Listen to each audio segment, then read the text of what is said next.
හරි ආයිබෝවන් කියලා පිළිගන්නත් මම කියලා හැමෝම ටෙක් වයිබ්ස් වල YouTube channel එකට තවත් අලුත් මලුත් වීඩියෝ එකකට හරි මම අද ඔයගලන්ට අරගෙන ආවේ ගොඩක් දිනට අමාරුයි කියලා කියන මෙන්න මේ ගණිත විෂයේදී ඔයගොල්ලෝ මොකක්ද ගානක් හදුවට පස්සේ ඒක හරිද වැරදිද කියලා බලා ගන්න ඔයගොල්ලෝ එක්ක සර් කෙනෙකුට හරි නැත්නම් ටීචර් කෙනෙකුට හරි පෙන්වන්න ඕනි. නමුත් ඔයගොල්ලන්ට මේක තනියම කරගන්නේ කොහොමද කියලා මෙතන තනියම හරිද වැරදිද කියලා බලා ගන්න පුළුවන් වෙන මෙතඩ් එකක්. මෙතන ඇප් එකක් ගැන තමයි මම අද ඔයගොල්ලන්ට වීඩියෝ එකක් අරගෙන ආවේ. හරි වීඩියෝ කරන්න කලින් මතක් කරනවා හැමදාම මතක් කරනවා වගේම වීඩියෝ ස්කිප් නොකර බලන්න. වීඩියෝ එක ලයික් කරන්න, කමෙන්ට් කරන්න, හැමෝටම බලන්න ෂෙයා කරන්න. ඒ වගේම වීඩියෝ එක අඩුපාඩු මොනවද තියෙනවා ඉවත් අනිවාර්යෙන් පල්ලෙහා කමෙන්ට් සෙක්ෂන් එකේ කමෙන්ට් එකක් දාන්න. ඒ වගේම ප්‍රශ්න මොනවද තියෙනවද ඉවත් අනිවාර්යෙන් අහන්න පුළුවන්. හරියට එනවා ටික තරන්න යනවා අපිම වීඩියෝ එකට.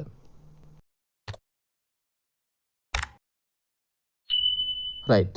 ඔයගොල්ලන්ගේ ෆෝන් එකේ තියෙන Play Store එකට හරි Apple Store හරි ගැලරි එකට හරි ගිහිල්ලා cymath කියලා සර්ච් කරන්න ඕනේ. ඇප් එකේ නම cymath. රයිට් මම මෙන්න මේ විදිහට මගේ Play Store එකට ගිහිල්ලා මම සර්ච් කරනවා cymath කියලා.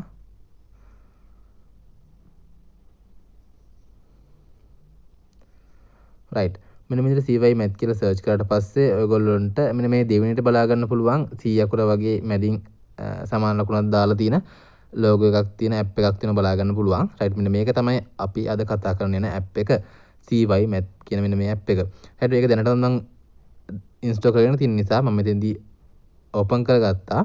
රයිට් ඔයගොල්ලෝ ඉන්ස්ටෝල් කරලා නැති නිසා ඔයගොල්ලෝ ඒක ඉන්ස්ටෝල් කරගන්න. රයිට් මෙන්න මේ විදිහට තමයි අපි ඇප් එකේ ඉන්ටර්ෆේස් එක බලා ගන්න පුළුවන් වෙන්නේ. රයිට් ඔයගොල්ලන්ට පේනවා මෙතන කීබෝඩ් කියලා එක සයිඩ් එකේ අනිත් සයිඩ් එකේ කැමරා කියලා බලා ගන්න පුළුවන්. ඊළඟට මෙන්න මේ උඩ තියෙන ඉරි කැලි තුන ටයිප් කරලා පස්සේ මෙතන ටච් කරාට පස්සේ ඔයගොල්ලන්ට මෙන්න මෙතන ඔයගොල්ලන්ගේ ලැන්ග්වේජ් එක වෙනස් කරන්න සෙටින් වලට යන්න ඒ දේවල් ටික කරගන්න පුළුවන්. ඔයගොල්ලන්ට මේ සයිඩ් එකේ තියෙන ඉරි කැලි තුන ටච් කරාට පස්සේ. රයිට් මම මේ දේවල් ගැන ඉස්සරහට කියලා දෙන්නම්. ඊට කලින් ඔයගොල්ලන්ට මෙන්න මේ ඇප් එකේදී අපි කොහොමද මේ ඇප් එක පාවිච්චි කරන්න කියන එක ගැන ඔයගොල්ලන්ට පොඩි ඉන්ට්‍රොඩක්ෂන් එකක් ඉස්සෙල්ලාම කරලා ඉන්නම්.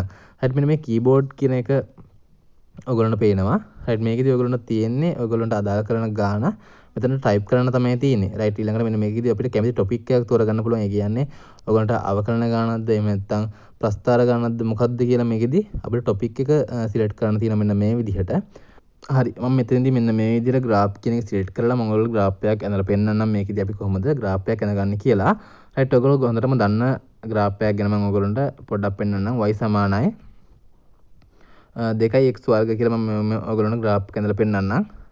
රයිට් ඔයගොල්ලන්ට තියෙන්නේ ඔයගොල්ලන්ට අදාළ කරන graph එක මෙන්න මෙතනට මේ විදිහට type කරගන්න තමයි තියෙන්නේ. රයිට් මේ විදිහට type කරන ඔයගොල්ලන්ට ඕන ගානක් ඕන විදිහට type කරන්න පුළුවන් option මේකේදී අපිට බලා ගන්න පුළුවන් මෙන්න මේ keyboard එකේදී. හරි මේ keyboard එක ඇත්තටම side දෙකකට තියෙනවා. මම ඒකට ඉස්සරහට ඔයගොල්ලන්ට පෙන්නන්නම්. රයිට් මෙන්න මේ විදිහට තමයි අපිට බලා ගන්න පුළුවන් වෙන්නේ y සමානයි 2x වර්ග කියන graph එක මෙන්න මේ විදිහට තමයි බලා ගන්න පුළුවන් වෙන්නේ. රයිට් එතනකොත් ඔයගොල්ලෝ ඇඳත් මෙන්න මේ විදිහට තමයි ඔයගොල්ලන්ට graph එක හම්බෙන්නේ. රයිට් මෙන්න මේ විදිහට තමයි අපිට අපේ keyboard එකේ side දෙක බලා ගන්න පුළුවන් වෙන්නේ. දෙපැත්තට swipe කරාට පස්සේ ඒ විදිහට swipe දෙක බලා ගන්න පුළුවන්. මේකෙදි ඔයගොල්ලන්ට ඕන කරන ගානක් කියන ඕනම ගානක් මේකෙදි type කරලා අදාළ උත්තරේ ගන්න පුළුවන්. කිසිම ප්‍රශ්නයක් වෙන්නේ නැහැ. රයිට් මේ තියෙන keyboard side එක. රයිට් ඊළඟට මම ඔයගොල්ලන්ට ඉස්සරහට කියලා දෙන්නම් කොහොමද කැමරා කියන එකේදී අපි මේකෙදි වැඩ කරන්නේ කියලා. රයිට් මම මෙන්න මේ විදිහට කැමරා කියන එකට touch කරනවා. හරි ටච් කරාට පස්සේ මෙන්න මේ විදිහට අපිට කැමරා එක ඔන් වෙනවා. ඔයගොල්ලෝගේ කැමරා එක ඔන් වෙනවා. හරි ඊළඟට තියෙන්නේ මෙන්න මේකෙදි ඔයගොල්ලෝගේ අදාළ කරන ගාන ඇත්තටම කිව්වොත් අදාළ කරන ගාන මේකෙදි ඔයගොල්ලන්ට තියෙන්නේ ස්කෑන් කරන වගේ වැඩක් තමයි කරන්න තියෙන්නේ. මම මෙන්න මේ විදිහට y සමානයි 2x වර්ග ඉස්සලා තියෙන ප්‍රස්තාරය මම අඳින්නම්. y සමානයි 2x වර්ග කියන ප්‍රස්තාරය තමයි දැන් අඳින්න ඕනේ. ඒක නිසා මම මෙන්න මේ විදිහට ඒක ස්කෑන් කර ගන්නවා. රයිට් මේකෙදි අපිට x සමානයි ධන හොරින්න ඔයගොල්ලන්ට පේන මේක සුළු කරලා තියෙනවා බලා ගන්න පුළුවන්. රයිට් මේකෙදිත් අපිට පුළුවන් ඔයගොල්ලන්ට graph එකක් select කරගන්න පුළුවන්. graph එක නම් graph එකක්. එහෙම නැත්නම් මොකක්ද එහෙනම් මේකේ simplification කියන්නේ මේකේ තව සුළු කරලා දවෝනි. එහෙම ඔයගොල්ලන්ට select කරගන්න පුළුවන්. මේකෙදි මෙතන graph කියලා තිබ්බා. ඒක ටච් කරලා පුළුවන් ඔයගොල්ලන්ට මෙන්න විදිහට graph එක ගන්න පුළුවන්. මෙන්න මෙතනදී ඊළඟට ඔයගොල්ලන්ට මේ topic වලට අදාළ topic වලට ඔයගොල්ලන්ගේ ප්‍රශ්නේ එහෙම නැත්නම් අදාළ කරන ප්‍රශ්නේ වෙනස් කරගන්න පුළුවන්. කිසිම ප්‍රශ්නයක් වෙන්නේ නැහැ. හරියට අතනම කිව්වොත් මේ මෙතඩ් එකේදී ඔයගොල්ලන්ට අවකලනයේ ගානක් අනුකලනයේ ගානක් ඒ ඕනම ගානක් ඒ වගේම ලඝු ගණක ගානක් එය හැම ගානක්ම ඔයගොල්ලන්ට මේක ස්කෑන් කරලා මේකෙදී අපිට සුළු කරලා අදාළ අවුට්පුට් එක අපිට ලබා ගැනීමේ හැකියාවක් තියෙනවා. හරියට ඊළඟට මම මේකෙදී සමගාමී සමීකරණයක් විසඳන හැටි පෙන්නන්නම්. රයිට් ඒ වගේම මතක් කරගන්න ඕන කාරණාවක් තමයි ඔයගොල්ලෝ මේ කැමරාවදී එහෙම නැත්නම් මේ කැමරා කියන එක යූස් කරලා ඔයගොල්ලෝ ගානක් මොකක් හරි ස්කෑන් කරනවා නම් අනිවාර්යයෙන්ම ඔයගොල්ලෝගේ අත්තකුරින් ලියලා තියෙනවා නම් ඒක අනිවාර්යයෙන්ම ඔයගොල්ලෝ පැහැදිලිව ලියන්න ඕන. රයිට් මම මෙන්න මේක සමගාමී සමීකරණයක් ලියාගත්තා. normally සමගාමී සමීකරණයක් ලියාගත්තා. රයිට් මේකෙදි මම අතන මෙතන ටයිප් කරේ. මෙතන ලිව්වේ දෙවෙනි එක y ධන 3x ධන 4x වර්ග කියලා. නමුත් මේකේ තියෙන්නේ y ධන 3x ධන x වර්ග කියලා. ඔයගොල්ලෝට අගදී මතක් වෙනවා මම ඉස්සෙල්ලා කිව්වා. මෙතනදී අපි අනිවාර්යයෙන්ම පැහැදිලිව ලියා ගන්න ඕන අපිට ස්කෑන් කරන අදාළ කරන ගාන මොකක්ද කියලා. රයිට් මේකෙදි මම පැහැදිලිව ලියුවේ නැති නිසා තමයි මට මෙතනදී y ධන 3x ධන x වර්ග කියලා බලා ගන්න පුළුවන් වෙන්නේ. එහෙම නැත්නම් ඔයගොල්ලෝ PDF එක හරි මොකක් හරි එක තියෙනවා නම් කිසි ප්‍රශ්නයක් නැහැ ස්කෑන් කරලා ගන්න පුළුවන්. නමුත් ඔයගොල්ලෝ අත්අකුරින් ලියනවා නම් අනිවාර්යයෙන්ම ඔයගොල්ලෝ පැහැදිලිව ලියන්න ඕනේ ස්කෑන් කරලා අවුට්පුට් එක ගන්න නම්. රයිට් මෙන්න මේ විදිහට අපිට සමගාමී සමීකරණය සුළු වෙලා අපිට උත්තරයක් හම්බෙලා තියෙනවා. ඇත්තම කිව්වොත් මේ උත්තරේ හරියටම හරි. ඔයගොල්ලෝ try කරලා බලන්න. ඇත්තම උත්තරේ හරි. රයිට් ඒ වගේම මේක step by step අපිට මොන මොන ස්ටෙප් ඒ කියන්නේ first step second step third fourth කියලා අපේ ස්ටෙප් ටිකත් මේකෙදි බලා ගන්න පුළුවන්. රයිට් ඒ වගේ මතක් කරනවනේ මෙන්න මේ ස්ටෙප් ඇතුලේ අනු ස්ටෙප් තියෙනවා. ඒවත් අපිට මේකෙදි බලා ගන්න පුළුවන්. රයිට් ඊළඟට මම මේකෙදි ටයිප් කරලා පෙන්නන්නම් කීබෝඩ් වලදී කොහොමද අපි සමගාමී සමීකරණ ටයිප් කරන්න කියලා. රයිට් මම මෙන්න මේම සමගාමී සමීකරණ ටයිප් කරගන්නවා. මෙතෙන්දි මම කමාව තමයි දාන්නේ. මොකද පල්ලෙහාට අපිට ගන්න විදිහක් නැහැ. රයිට් කීබෝඩ් එකේ පල්ලෙහාට ගන්න ඔප්ෂන් එකක් නැති නිසා මම මෙතෙන්දි කමාව දාලා මේ ගාන මේ විදිහට ටයිප් කරනවා. ඊට මම කීප ඔයගොල්ලන්ට තේරෙන්නේ නැති කියලා මම හිතනවා. ඒ කියන්නේ පල්ලෙහාට අරගෙන යනවනේ සමගාමී සමීකරණය සාමාන්‍යයෙන් ලියන්න ඕනේ. හරියට නමුත් මේකෙදි පල්ලෙහාට ගන්න කිසිම ඔප්ෂන් එකක් නැති නිසා මම ඔයගොල්ලන්ට ඉස්සෙල්ලා කිව්වේ කමාවක දාලා ඉතුරු සමීකරණය ලියනවා කියලා තමයි මම ඔයගොල්ලන්ට කිව්වේ. හරියට මේකෙදිත් අර ඉස්සෙල්ලා වගේම තමයි අපිට ස්ටෙප් බයි ස්ටෙප් අදාළ උත්තරේ එහෙම නැත්නම් අවුට්පුට් එක අපිට බලා ගන්න පුළුවන්. හරියට මේ ස්ටෙප් වලත් අනුව ස්ටෙප් තියෙනවා ඔයගොල්ලෝ මම ඉස්සෙල්ලා පෙන්නුවා. මෙන්න මේ කෙලවරේ තියෙන පල්ලෙහාට තියෙන ඉතලේ වගේ චුටි ඉතලේ ටච් කරාට පස්සේ අපිට ඒ අනු ස්ටෙප් ටිකත් බලා ගන්න පුළුවන්. ඒ කියන්නේ ඔයගොල්ලන්ට හදන්න ඕන කරන ස්ටෙප් ටිකත් බලා ගන්න පුළුවන්. හෙට ඇත්තටම මොකද මම මේක ඉස්සෙල්ලා ඔයගොල්ලන්ට කිව්වා මේක පාවිච්චි කරන්න ඕනි ඔයගොල්ලෝ.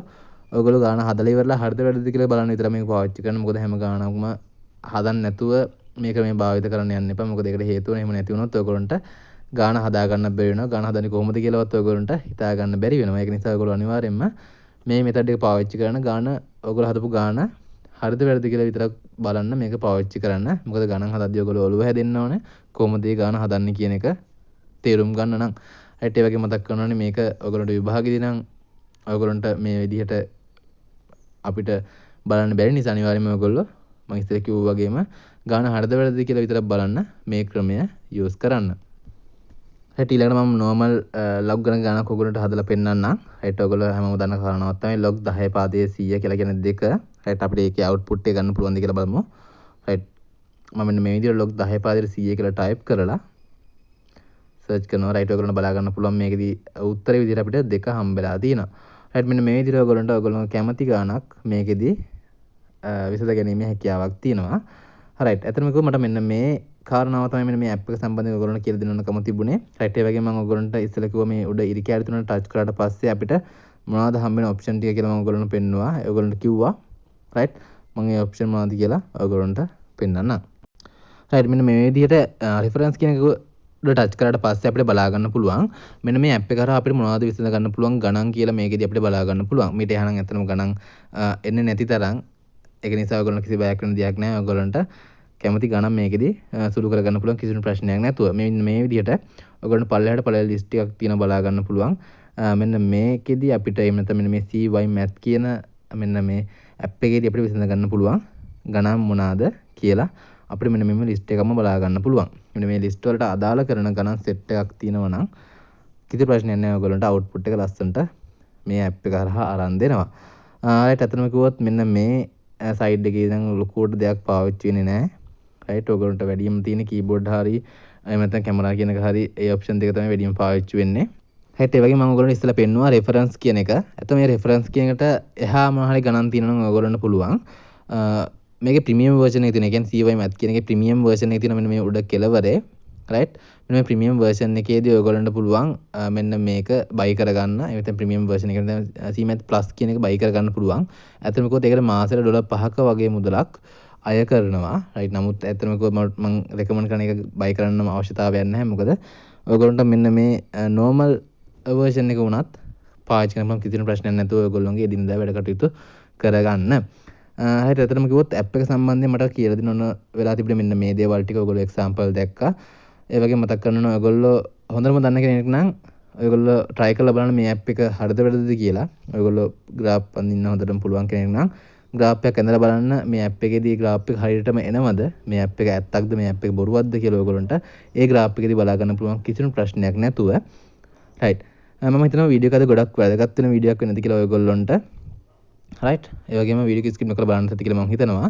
ඒ වගේම මුලදී මතක් කරේ නැහැ. ඔයගොල්ලෝ තාම මගේ channel එක අලුත් කෙනෙක් පළවෙනි subscribe button එක press කරලා channel එකට එකතු වෙන්න පුළුවන්. ඒ වගේම ඊට හැබැයි තියෙන bell එක නැත්නම් ඕල් දාලා තියාගන්න කියලා පුංචි මතක් කිරීමක් කරනවා. ඒ වගේම වීඩියෝ එක හැමෝටම share කරන්න. මගේ Facebook page එක like කරන කියලා පුංචි ඉල්ලීමක් කරනවා. right. එහෙනම් තවත් අලුත් මේ වගේ වීඩියෝ එකක් හැමෝටම සුබ දවසක්.